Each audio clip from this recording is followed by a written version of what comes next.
Bien-aimés dans le Seigneur, nous bénissons le nom de notre Seigneur Jésus-Christ. C'est un réel plaisir pour nous de communiquer ce matin la parole de l'Éternel. C'est lui qui a créé les ciels et la terre. Ce n'est pas par hasard que nous sommes encore vivants aujourd'hui. Certainement parce que l'Éternel a un plan, il a un projet pour chacun de nous. Alors nous ne pouvons pas nous dérober de notre mission. La plus grande mission que l'Éternel Jésus-Christ a laissée sur la terre, quand il devait faire son ascension après sa résurrection, il a dit à ses disciples, allez, faites de toutes les nations mes disciples. Prêchez la bonne nouvelle, que les hommes se convertissent, qu'ils reçoivent Jésus-Christ comme Seigneur et Sauveur. Et la Bible dit, celui qui croira sera sauvé. Donc celui qui croira et sera baptisé sera sauvé. Et c'est dans ces cadres-là que nous venons partager avec vous la pensée que l'Éternel place dans notre cœur ce matin. Et pour cela, avant toute chose, nous inclinons nos têtes dans la prière. Éternel Dieu des armées, Dieu Tout-Puissant, toi le maître des temps et des circonstances, toi qui permets que nous puissions nous tenir devant ton peuple. Ce matin, pour un petit moment de partage, utilise-nous par la puissance de ton esprit et touche un cœur au nom de Jésus-Christ de Nazareth. Amen. Nous sommes dans le livre de Jérémie. Le livre de Jérémie, le prophète Jérémie, chapitre 29. Le livre de Jérémie, chapitre 29.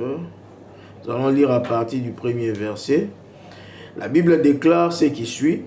Voici le contenu de la lettre que Jérémie, le prophète, envoya de Jérusalem au reste des anciens en captivité, aux sacrificateurs, aux prophètes et à tout le peuple, que Nabuchodonosor avait amené captif de Jérusalem à Babylone. Après que le roi Jéconia, la reine, les eunuques, les chefs de Juda et de Jérusalem, les charpentiers et les serruriers furent sortis de Jérusalem, il l'a remis à Éléasa, fils de Shaphan, et à Gemaria, fils de Ilkija, envoyé à Babylone par Sédécias, roi de Juda, auprès de Nabuchodonosor, roi de Babylone. Elle était ainsi conçue plutôt, la lettre. Ainsi parle l'Éternel des armées, le Dieu d'Israël, à tous les captifs que j'ai emmenés de Jérusalem à Babylone. Bâtissez de maisons et habitez-les, plantez des jardins et mangez-en le fruit. Prenez des femmes et engendrez des fils et des filles. Prenez des femmes pour vos fils et donnez des maris à vos filles, afin qu'elles enfantent des fils et des filles. Multipliez là où vous êtes et ne diminuez pas. Et ne diminuez pas. Soulignez et ne diminuez pas. Recherchez les biens de la ville où je vous ai amené en captivité et priez l'Éternel en sa faveur parce que votre bonheur dépend du sien. Car ainsi parle l'Éternel des armées, le Dieu d'Israël. Ne vous laissez pas tromper par vos prophètes qui sont au milieu de vous et par vos devins. N'écoutez pas vos songeurs dont vous provoquez les songes, car c'est le mensonge qu'ils vous prophétisent en mon nom. Je ne les ai point envoyés, dit l'Éternel. Mais voici ce que dit l'Éternel, dès que 70 ans seront écoulés pour Babylone, je me souviendrai de vous et j'accomplirai à votre égard ma bonne parole en vous ramenant dans ces lieux. Car je connais le projet que j'ai formé sur vous, dit l'Éternel, projet de paix et non de malheur, afin de vous donner un avenir et de l'espérance. Vous m'invoquerez, vous partirez, vous me prierez, je vous exaucerai, vous me chercherez, vous me trouverez, si vous me cherchez de tout votre cœur. Amen. Là, je me limite au verset 13 de ces livres. C'est le prophète Jérémie, un prophète vraiment de la persécution. Il prophétise à des moments très difficiles où Israël a commis beaucoup de péchés et l'Éternel s'est décidé de punir son peuple afin de le redresser. Ici, quand il envoie cette lettre, le peuple est déjà en captivité, il a été déporté vers Babylone. Et c'est un moment de difficulté, c'est presque un désert, c'est une prison, c'est une situation difficile. Et le peuple s'est fait consulter des prophètes, s'est fait consulter des devins qui annoncent de bonnes augures. Mais c'est par mensonge et c'est par audace parce que ce n'est pas l'Éternel qui leur a dit de dire au peuple de Dieu que c'est très pour bientôt qu'ils devaient regagner leur territoire. Alors, c'est un peu comme Paul quand il écrit à Timothée, il dit dans le dernier jour, les gens vont se choisir une foule de docteurs pour écouter des choses qui plaisent à leurs oreilles. Donc, c'est quelque chose qui ne date pas d'aujourd'hui. Alors, il y avait des devins, il y avait des prophètes, il y avait des songeurs, des gens qui ramenaient des messages qui caressaient le peuple de Dieu dans le sens du poil, donc pour le tromper. Mais le message de ce matin, c'est un message où je voudrais conscientiser quelqu'un. Quelqu'un qui puisse comprendre le projet de paix et non de malheur que l'Éternel forme sur nos vies.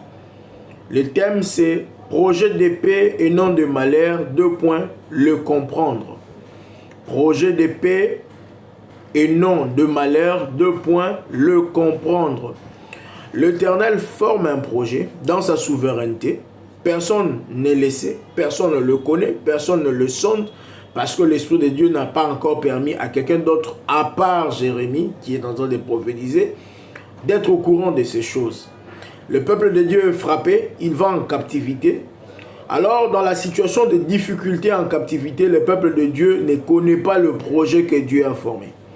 D'emblée, quand on est dans une situation de prison, on est dans une situation de persécution, de difficulté, en tant qu'enfant de Dieu, on risque de croire que le projet que l'Éternel forme pour nous, c'est un projet de malheur.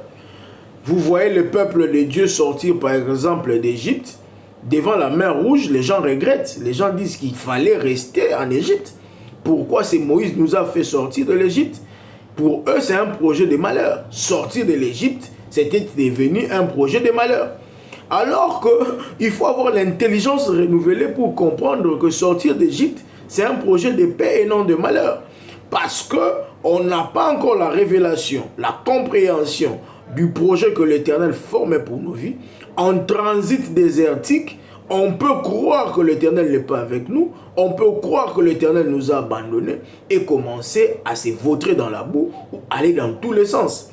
Aller dans tous les sens ici s'illustre à travers des consultations non révélées, non inspirées, des faux prophètes, des devins et des songeurs, des personnes qui n'écoutent pas la parole de l'Éternel, mais qui communiquent entre guillemets ce qu'ils disent, la parole de Dieu. Et le peuple de Dieu se laisse aller par de faux maîtres, se laisse conduire par de faux apôtres, parce que le peuple de Dieu ne veut pas comprendre le projet que l'Éternel a formé pour lui. Le projet que l'Éternel forme pour nous, c'est un projet de paix. Dans la paix, il n'y a pas de malheur. Dans la paix, il y a la sérénité. Et la paix que je dis ici, comme Christ l'a dit, ce n'est pas la paix que donne le monde. Ce n'est pas la paix de l'ONU. C'est la paix intérieure. La première paix que nous devons rechercher, ce n'est pas la paix extérieure, c'est la paix intérieure. La tranquillité de l'âme.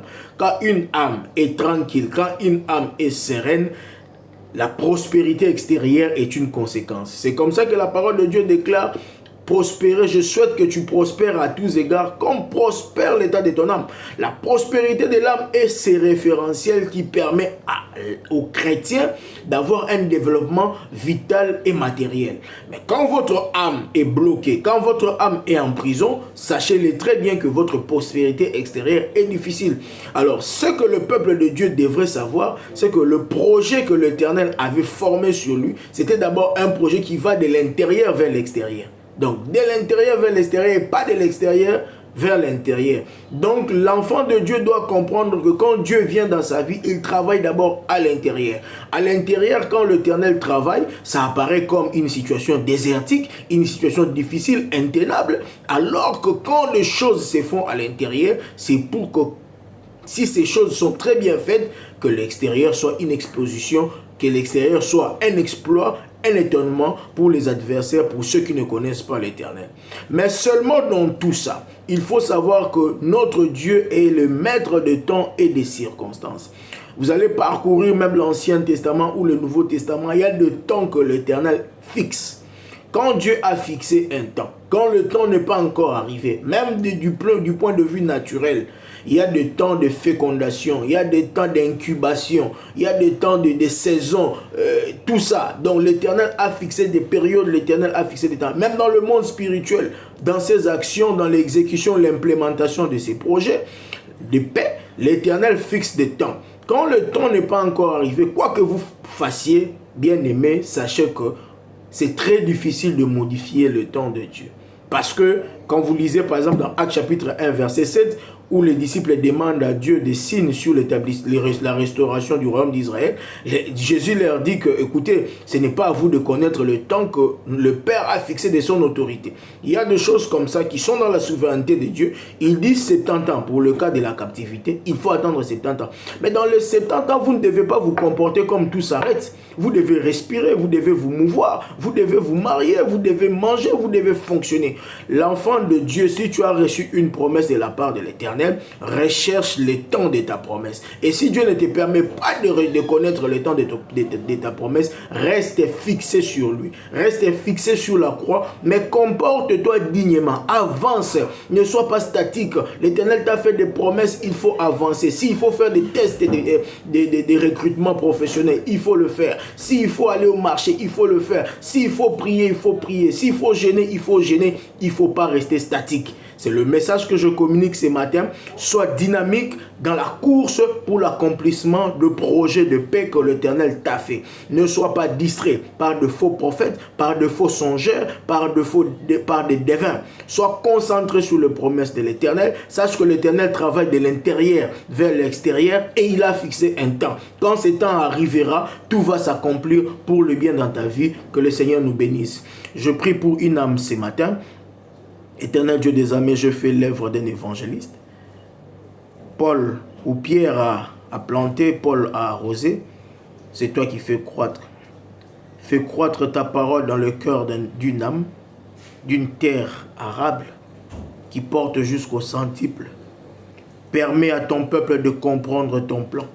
Ces plans de paix qui apparaissent souvent comme un plan de malheur pour les yeux de beaucoup, laissant des hommes et des femmes à courir dans tous les sens pour aller chercher des fausses prophéties et des divinations qui puissent écourter leur vie.